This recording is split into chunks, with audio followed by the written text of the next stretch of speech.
Hello, everybody. This is Keeping It Real with FK, and I'm your host, Faisal Kapadia.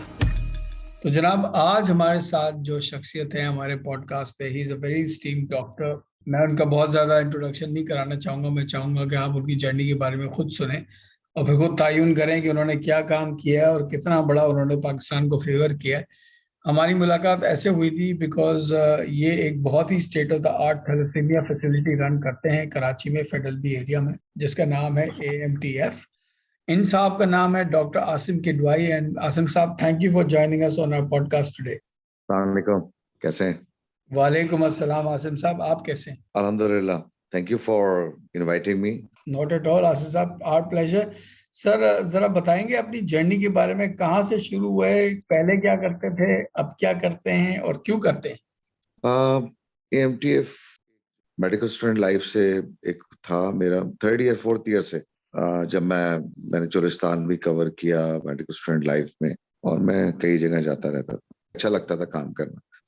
मगर जब मैं paediatric medicine की, जब haematology, oncology और फिर थैलेसीमिया के पेशेंट्स को भी देख रहा था मैं, तो उस वक्त जब मैंने इनको देखना शुरू किया तो जाहिर बात है पढ़ने का हमेशा से शौक था कि किस तरह से मैनेज करना है, क्या करना है। तो जिन सेंटर्स में मैंने काम शुरू किया तो वहां पे मैं आज भी उनको, थोड़ा सा वो नाराज होते हैं, मगर जितने थैलेसीमिया सेंटर हैं इनको मैं गैस स्टेशन कहता हूँ। They are refill station. अब आई एम सॉरी बट अच्छा, उसमें नहीं, खुल के बात शायद कीजिए, ऐसा कोई मसला नहीं, खुल के बात कीजिए। हाँ। तो अच्छा, ये वो है जो मेरी very close to my heart, और तकलीफें हैं जो मैं आप लोगों की सब बदारी बातें मैं शेयर करता हूँ और करना भी चाहता हूँ मैं। तो मुझे ये लगता था जैसे ना, मैं इनको है ना गैस स्टेशन नाम दूं, रीफिल स्टेशन नाम दूं। हम्म, अच्छा, थैलेसीमिया का मसला ये होता है कि ब्लड तो लगना है, बिल्कुल मगर उसके बाद मैं ये कहता हूँ कि देन जो सेंटर उसको ब्लड लगा रहा है तो एथिकली उसकी जिम्मेदारी है कि उसका ख्याल करे। बिल्कुल। अच्छा, ज्यादातर ये होता है कि उनके पास रिसोर्सेज भी नहीं होती, मतलब बस सीधी सीधी सी बातें, बहुत सारे सेंटर्स हैं जिनके पास रिसोर्सेज नहीं है।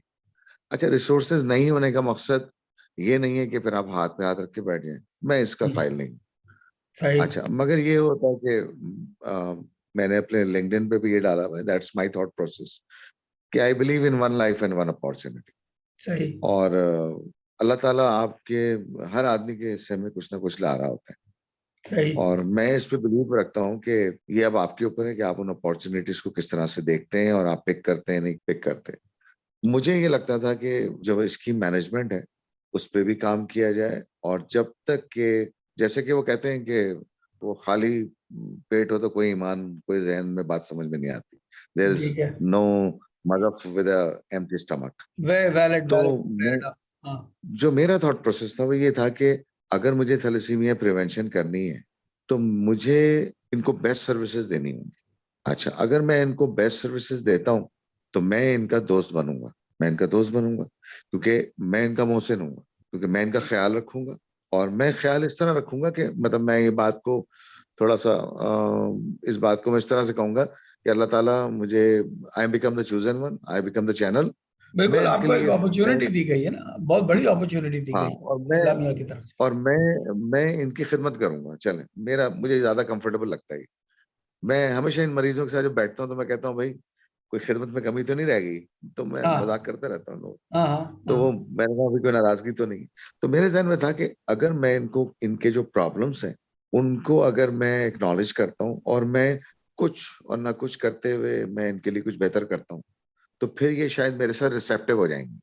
यू नो, कि जब आप कुछ ख्याल रखते हैं तो दूसरा भी फिर आपकी बात, मतलब ही then they have a temperament to listen, they become receptive.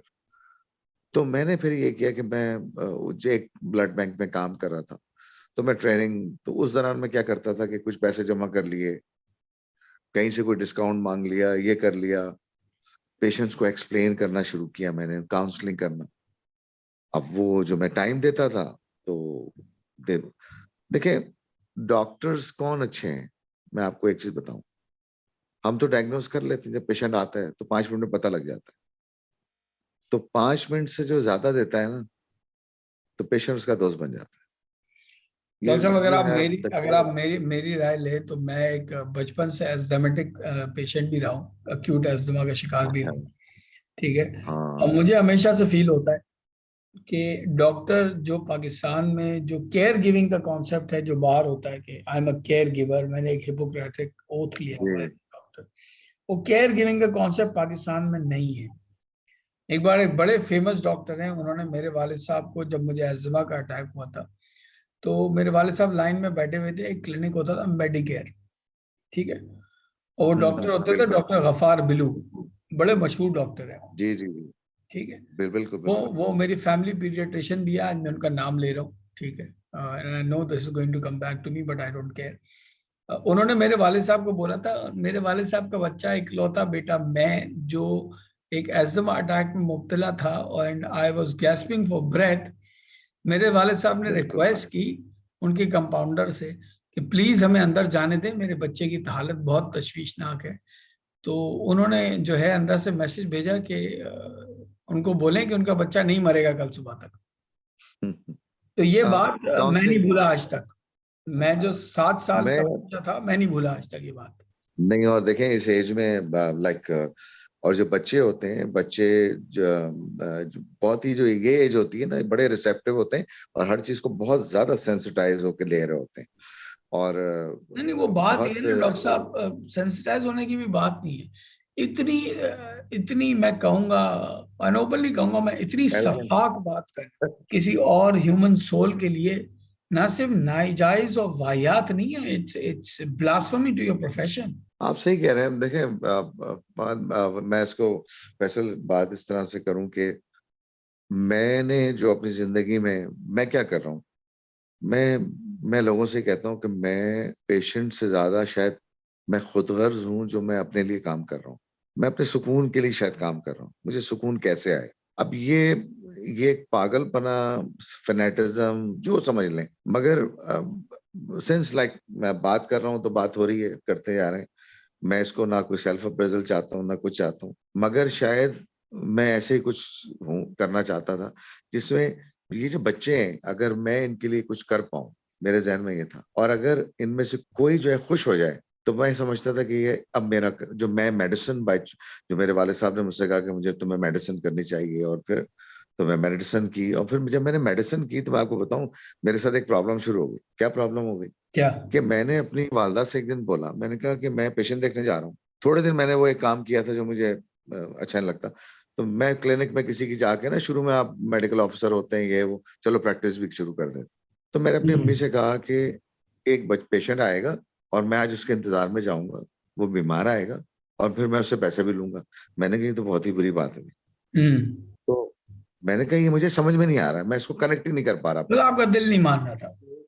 मतलब मैं इसको आज तक कनेक्ट नहीं कर पाया। और फिर मैंने क्या किया, जो मुझे सबसे बड़ा जो मुझे अल्लाह ताला ने रहम किया कि जो जो चीजें अल्लाह ताला से मैंने मांगी, अल्लाह ताला ने मुझे एक बेकार सा आदमी, बिल्कुल मैं बस मेरा यूफोरिक स्टेट रहता है अल्लाह ताला के साथ।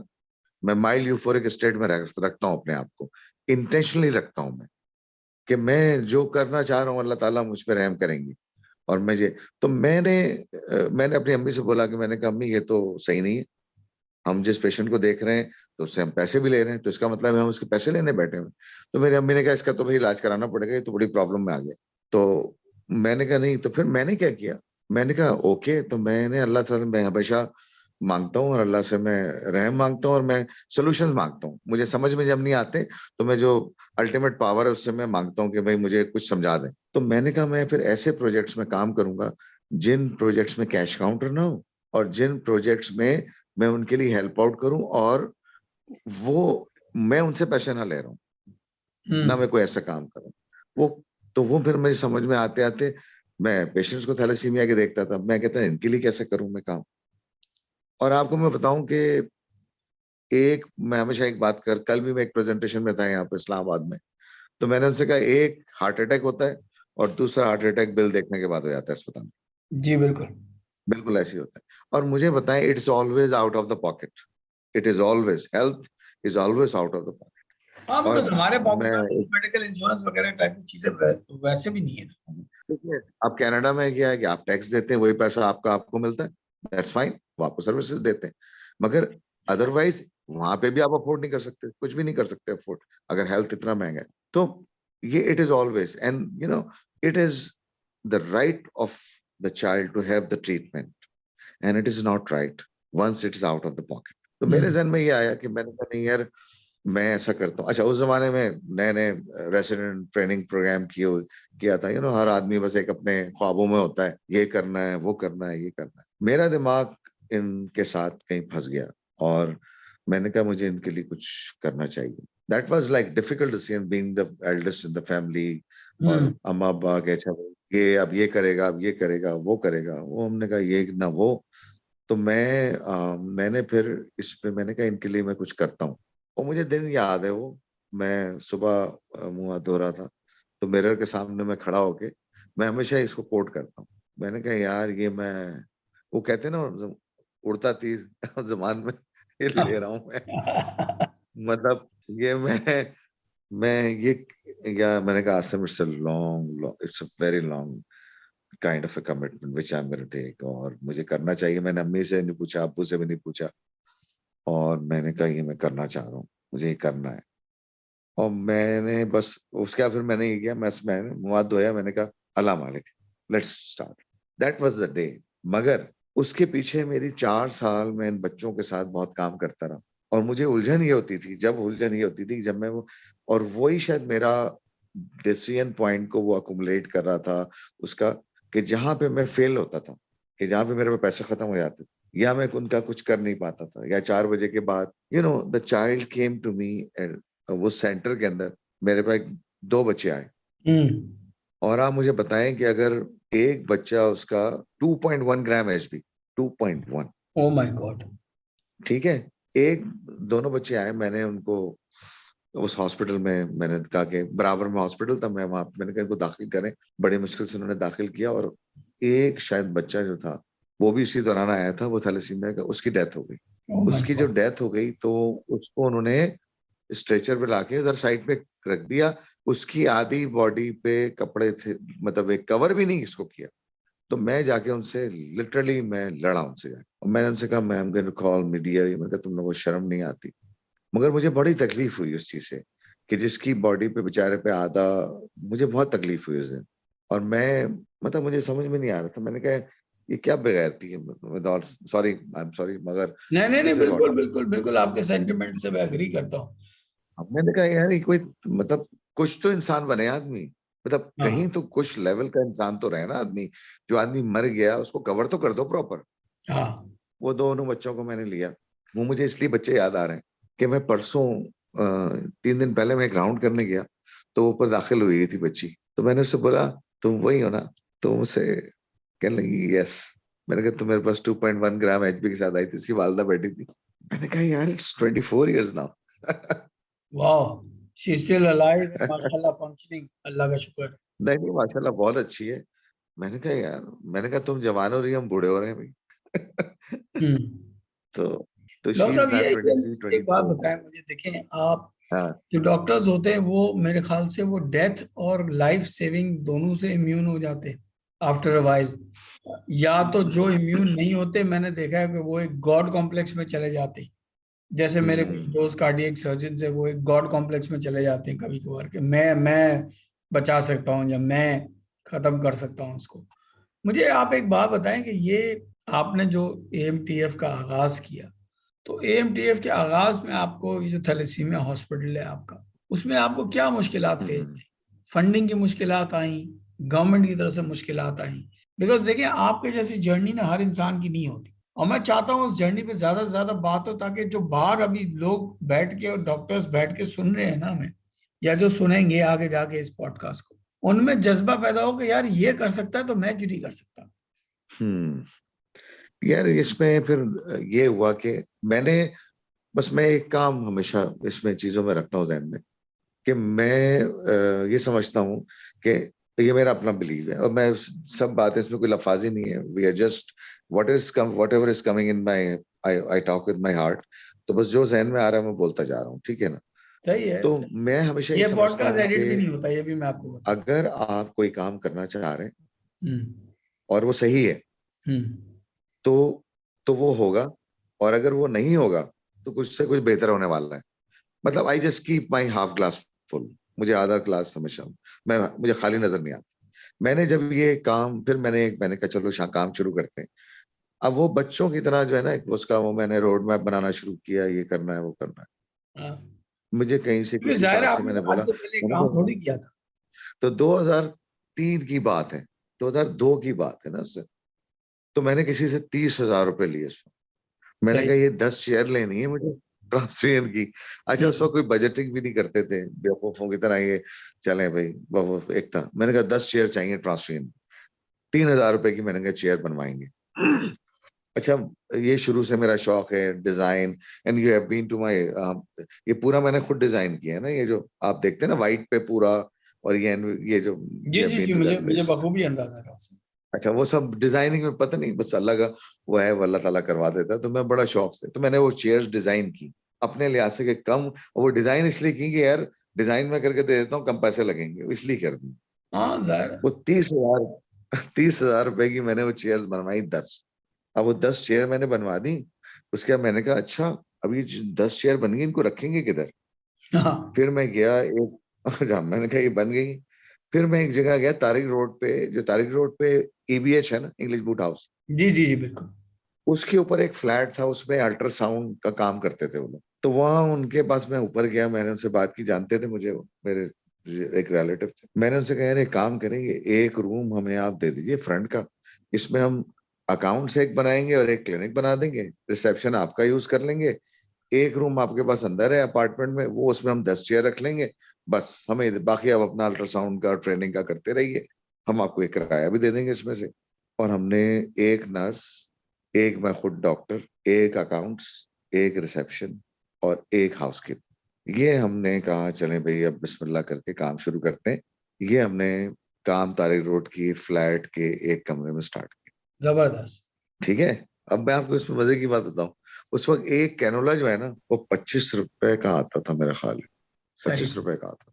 और मुझे उस वक्त फंड्स की इतनी परेशानी होती थी कि मैं उससे कहता था कि मेक श्योर कि एक ही कैनोला में तुम प्रिक करके लगा दो, ये कैनोला खराब नहीं होना चाहिए, सही। क्योंकि वो अगला कैनोला का मतलब है फिर यू नीड 25 लोग। एक्सपेंसेस। अच्छा, अब उस वक्त हम समझ रहे हैं हमने बड़े काम, उस वक्त मैंने सिर्फ एक काम किया, जो पहला मेरी जो ख्वाहिश थी ना, जो जो जो मैं इरिटेशन थी मेरी, उसके उसमें से मैंने पहला काम जो अपना टिक किया ना, कि यार ये काम मैंने कर लिया। मैंने फर्स्ट टाइम पाकिस्तान में, मैंने कहा ये थैलेसीमिया के जो पेशेंट्स हैं, इनसे मैं ब्लड डोनर नहीं लूंगा। आपको पता है ना, यहाँ पे हाँ थैलेसीमिया के मुझे लिए जाओ, पता। वो आके किताब, वो किताब खोल के बैठ जाते हैं, जी आपने साल के 20 डोनर देने। अब उसकी जो सोशल लाइफ है उसका सत्यानाश।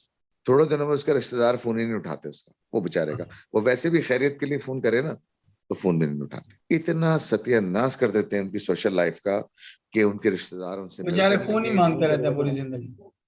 मैंने 2003 में, जबकि मेरा ब्लड बैंक भी नहीं था, कुछ भी नहीं था, हमने कहा था यार देखें हम ब्लड नहीं लेंगे इनसे, हमको कभी नहीं इनको मांगेंगे इनसे, और ये हमने तैयार कर लिया, हम कभी भी इनसे ब्लड डोनर नहीं मांगेंगे।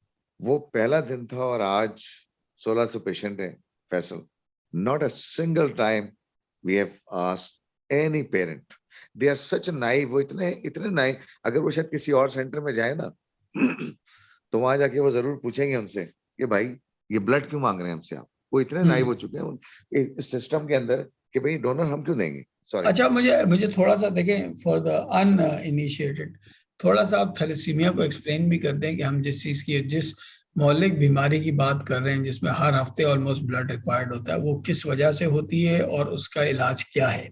ठीक है, थैलेसीमिया जो है ना, देखें, it is I mean it is an inherited blood disorder, मौरूसी बीमारी। और इसमें हीमोग्लोबिन, जो रेड ब्लड सेल में हीमोग्लोबिन होती है वो नहीं बनती है। और उसकी ऐसे प्रॉब्लम क्या होती है कि रेड जो ब्लड 120 दिन में टूट के नया बन जाता है, इन बच्चों में वो ब्लड 30 दिन में टूट जाता है, जल्दी टूट जाता है, और फिर इनकी जो नया बनता है वो सही नहीं होता, उसकी क्वालिटी जो है ना वो सही नहीं होती, इसलिए इनको बार बार ब्लड देना पड़ता है। अच्छा, ब्लड इसलिए देना पड़ता है क्योंकि रेड ब्लड सेल्स जो है वो ऑक्सीजन लेके जिस्म में जाते हैं, न्यूट्रिशन, आपकी growth and everything is attached to it. अब इन पेशेंट्स के अंदर ये ब्लड जब बनता नहीं है, जो बनता है उसकी क्वालिटी पुअर होती है। अब वो जब दोबारा बनता है तो वो फिर टूटता है, उस सिस्टम को आपने अवॉइड करना होता है कि आप कहते हैं कि इनको टॉप अप कर दें ताकि इनका अपना ब्लड ना बने। अगर इनका अपना ब्लड नहीं बनेगा तो से उसमें ये होगा कि टॉप अप करने से वो जो खराब ब्लड है वो कम बनेगा, और क्योंकि जब ये ब्लड टूटता है तो वो जाके जब स्प्लीन बड़े को भी काम करना पड़ता है, लिवर को भी, सबको। तो आम अगर सिंपल कहेंगे तो हीमोग्लोबिन डिसऑर्डर है, इसमें खून नहीं बनता और बार बार खून देना पड़ता है। खून जब देते हैं उसके साथ बॉडी में आयरन भी जाता है, और ये आयरन जो है नॉर्मल जो मैकेनिज्म है बॉडी का, बड़े मजे का है। हमारे यहाँ जब भी हम में किसी में आयरन डेफिशिएंसी होगी तो इंटेस्टाइन में उसके रिसेप्टर्स विंडो खुल जाती है और हम आयरन ले लेते हैं और हमारा आयरन एब्जॉर्ब हो जाता है और हमें जितना आयरन चाहिए वो मिल जाता है। There is no physiological mechanism to get rid of extra iron. क्योंकि एक्स्ट्रा आयरन होना ही नहीं चाहिए बॉडी। होना नहीं चाहिए। तो जब इनमें ब्लड लगता है तो आयरन जमा होता है, आयरन जमा होता है तो वो ऑर्गन्स में जमा होता है। जब वो ऑर्गन्स में जमा होता है तो उनको पहले वो डिस्टर्ब करता है, फिर उनको तोड़ना शुरू करता है, जिसको फ्री रेडिकल इंजरी करते हैं। अब क्या होता है कि अगर पैंक्रियाज में चला गया तो डायबिटीज कर सकता है, अगर लिवर में चला गया तो लिवर फेलियर कर सकता है, किडनी में जाता है तो किडनी के प्रॉब्लम्स कर सकता है, एंटीरियर पिट्यूटरी दिमाग में होता है, हार्मोन्स को डैमेज करता है, तो प्यूबर्टी अचीव नहीं हो पाती मेल और फीमेल के अंदर, कद छोटे रह जाते हैं, मेंस्ट्रुएशन स्टार्ट नहीं होती, उनके फेमिनिन या वो फीचर्स नहीं आ पाते उनके जो प्रॉपर आने चाहिए। फिर उसके बाद हार्ट सबसे जो खतरनाक चीज है कि ये दिल में जाके जब जमा होता है, सडन दिल स्टॉप हो जाता है और हार्ट फेलियर से डेथ हो सकती है, which is the most dangerous thing. अब डिसऑर्डर इट्स बिकॉज ऑफ के रेड ब्लड सेल्स की प्रॉब्लम है। अब आप सोचेंगे एक फैमिली में एक बच्चे को थैलेसीमिया हो गया, उसको एक आइडियल ट्रीटमेंट जो चाहिए वो ट्रीटमेंट तो बहुत महंगी है, उसमें ब्लड भी चाहिए, ब्लड लगने के बाद जो कॉम्प्लिकेशंस है उसको मैनेज करने के लिए अल्ट्रासाउंड, इको, उसका ओपीजी, एक्सरे, कार्डियोलॉजिस्ट, इन्फेक्शन होते हैं, infection disease specialist, paediatrician, adult specialist बड़े होते हैं, इन एंडोक्राइनोलॉजिस्ट, ऑर्थोपेडिक्स, जब सिक हो जाएं तो intensive care unit, radiology, lab. So it's a multi system disorder which requires a multidisciplinary team. That was the concept behind it कि अगर आपने उस बच्चे को ठीक रखना है तो मेरा कॉन्सेप्ट ये था कि अगर मैं एक बच्चे को अगर ठीक रखूंगा तो मैं उसकी फैमिली को समझा सकता हूँ कि भाई अपनी फैमिली को स्क्रीन कराओ और आगे बच्चों में ये ना हो। तो ये जो बच्चा जो थैलेसीमिया का आएगा ये अपने आप को तो लेके आ रहा है, मगर उसके साथ साथ वो जो ब्राइटर पार्ट उसका वो ये है कि अपनी फैमिली को स्क्रीन करा लेगा। वो जब स्क्रीन कराएगा जब मैं उसके मसले हल करूंगा, और उसके मसले क्या है कि भाई इसको ब्लड टाइम पे मिल जाए, उसको कोई आदमी कॉल करके बताए जी आपके ब्लड का टाइम हो गया, आप प्लीज आ जाइए और अपना ब्लड लगा लीजिए, आपको ब्लड भी नहीं देना। अच्छा, जब वो आयरन ओवरलोड होता है तो उसके लिए आयरन की मेडिकेशन देनी पड़ती है, बहुत महंगी है, 20-20, 25-25 हजार रुपए की मेडिकेशन आती है। वो उसको आप मेडिकेशन उसको आप टाइम पे दे दें, कभी बीमार हो जाए तो उसको आईसीयू या वार्ड की जरूरत है तो वो मिल जाए, उसके बाद उसके टेस्ट होते हैं बड़े महंगे वो उसको मिल जाए, अल्ट्रासाउंड हो जाए, इको हो जाए, ये सब हल्के हल्के हल्के हल्के it's been a journey of good 17-18 years। Rao साहब, ये तो बहुत ही महंगी और लाइफ लॉन्ग डिजीज है जिसको मैनेज करना पड़ता है, ठीक है। और ये इसमें सबसे पहला सबक हमको सबको ये देने की जरूरत है कि अगर दो थैलेसीमिया माइनर शादी करेंगे और उनसे औलाद पैदा होगी तो मोस्ट प्रॉब्ली थैलेसीमिया मेजर होगी जो भी इसमें डिपेंडेंट होगी। नहीं, इसमें इस तरह से मैं आपको बताता हूँ, दो कैरियर जब आपस में शादी करेंगे जी तो हर प्रेगनेंसी में 3 प्रोबेबिलिटीज होती हैं। जी एवरी प्रेगनेंसी 50% चांसेस होते हैं कि बच्चा कैरियर पैदा होगा, 25% चांसेस हैं कि बच्चा थैलेसीमिया मेजर का पैदा होगा, जी 25% चांसेस हैं कि बच्चा नॉर्मल पैदा होगा। इसीलिए अगर आप थैलेसीमिया की फैमिलीज देखें तो 3 बच्चे ठीक हैं, एक बच्चे को है, 3 बच्चों को है थैलेसीमिया, एक बच्चे को नहीं है, एक को है एक को नहीं है। तो ये तो नेचर है, इसका पता नहीं कि वो किसको हिट करे। सबसे इंपॉर्टेंट ये है कि दो थैलेसीमिया माइनर जो है वो कोशिश करें कि भाई आपस में शादी ना करें, और अगर शादी करते हैं तो ठीक है करें, मगर फिर वो चीजों को प्लान करें कि बच्चे होने चाहिए नहीं होने चाहिए, या प्रेगनेंसी में 12।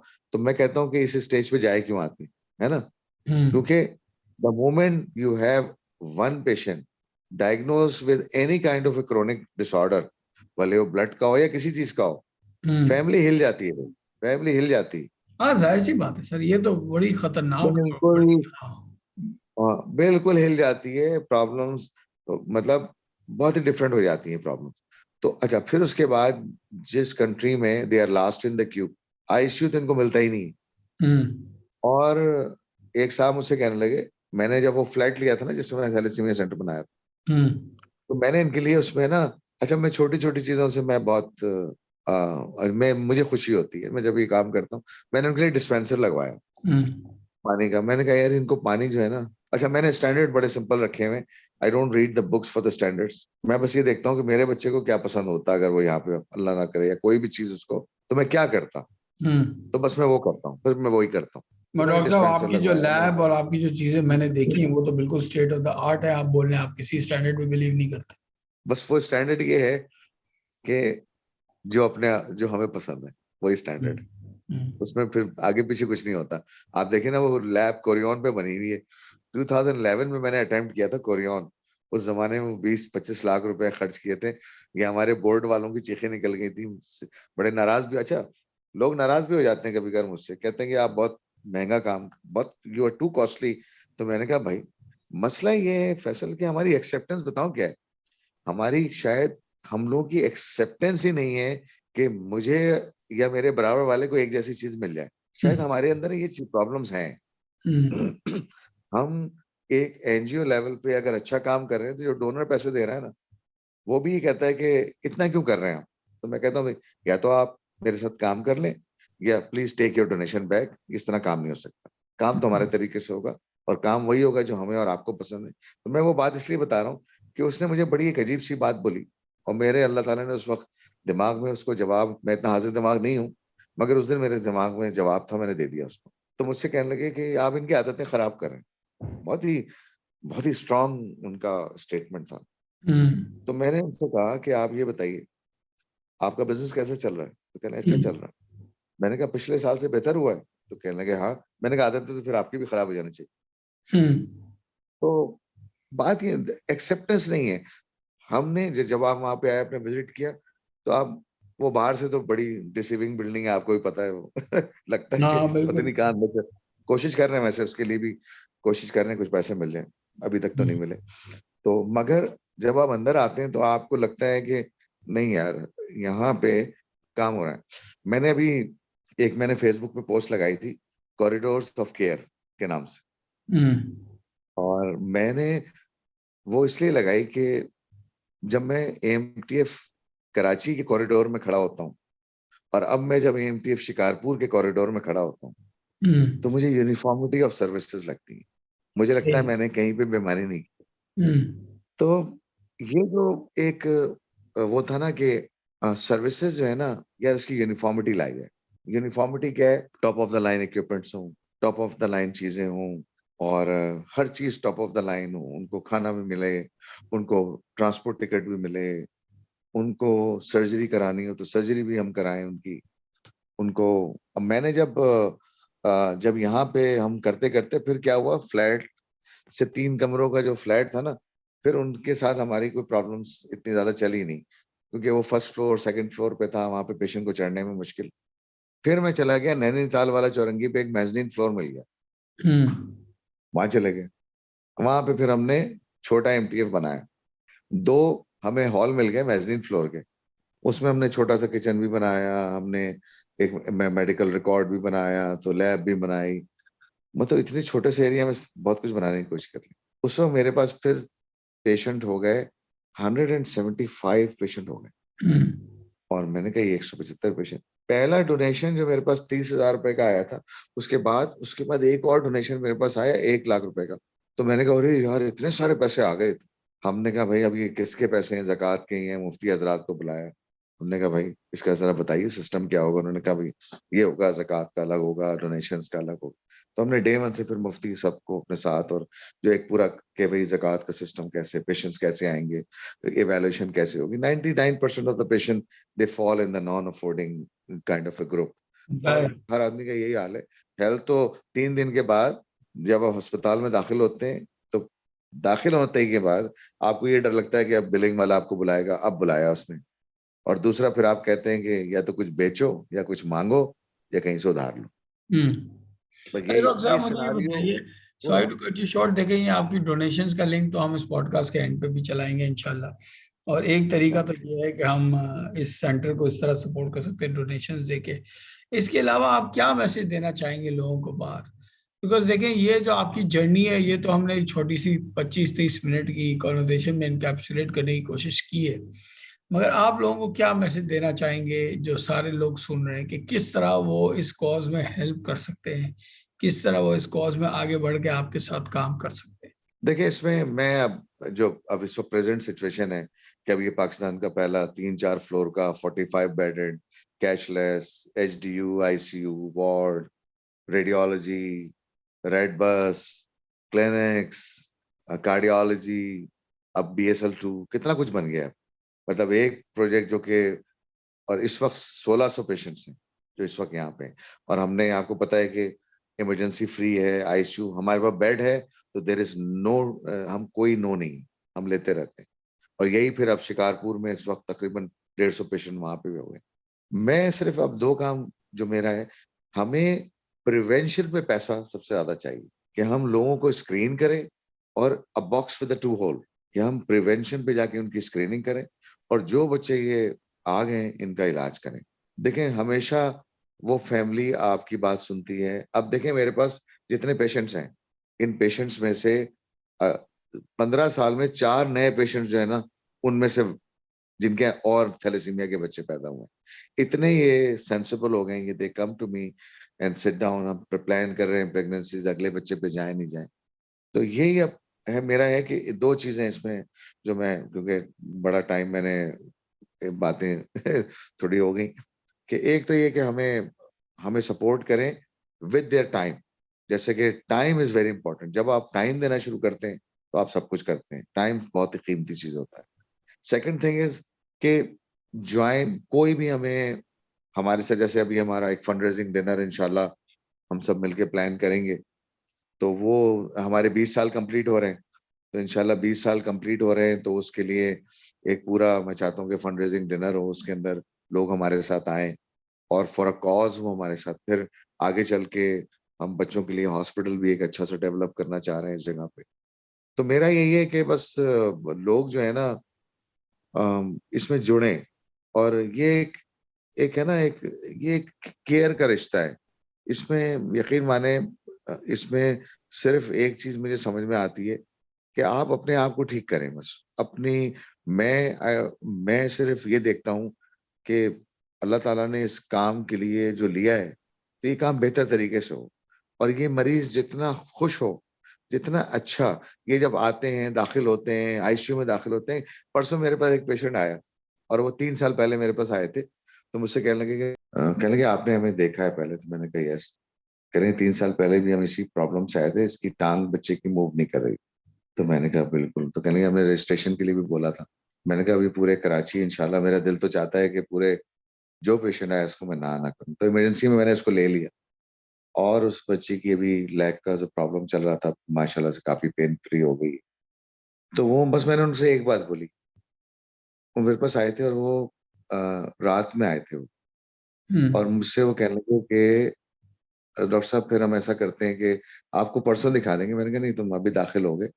और फिर मैंने उसको एक चीज बोली, मैंने कहा अब तुम अपने जहन से ये निकाल दो कि पैसे फाइनेंसिस की तुम्हें कोई टेंशन होगी, तुम अंदर आ गए हो, तुमसे कोई बात नहीं करेगा। उसने कहा अच्छा फिर अभी दाखिल कर लें। बड़ा पेनफुल था वो, बहुत ही पेनफुल था। मैंने अपनी वाइफ को, कमल को बोला, मैंने कहा कमल देखो अभी ये अभी दाखिल नहीं होता। और हमने उसको 2 घंटे, हमने उसको उस बात को, मतलब इतना हमारे लिए वो रिवॉर्डिंग और रिफ्रेशिंग था कि शायद हमने कुछ काम किया उस दिन।